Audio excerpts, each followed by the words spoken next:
দৈনিক সংবাদ দিগন্ত পত্রিকার বিনোদন সংবাদের সাথে আছি আমি ইভা সাদিকা। সেক্সুয়ালি হতাশাগ্রস্ত পুরুষদের মাহি।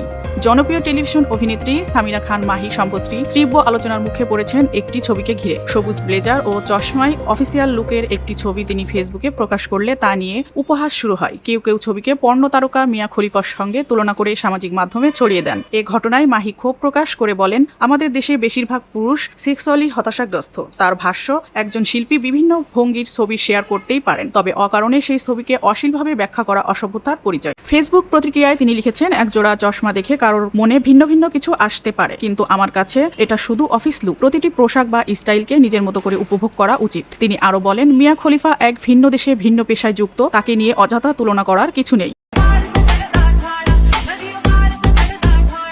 সমস্যা তখনই যখন তুলনাটা নেতিবাচকভাবে করা হয়। মাহি জানান, এসব সমালোচনা তার আত্মবিশ্বাসে কোনো প্রভাব ফেলতে পারবে না। তার মতে, শোবিজ ক্যারিয়ার গড়ে তুলতে হলে ভালো মন্দ প্রতিক্রিয়া মেনে নেওয়ার মানসিকতা থাকতে হয়। বর্তমান তিনি নতুন ধারাবাহিক নাটক খুশবুর শুটিং করছেন। এর আগে সম্প্রতি মুক্তি পাওয়া বকুল ফুল নামে তার অভিনয় প্রশংসিত হয়েছে।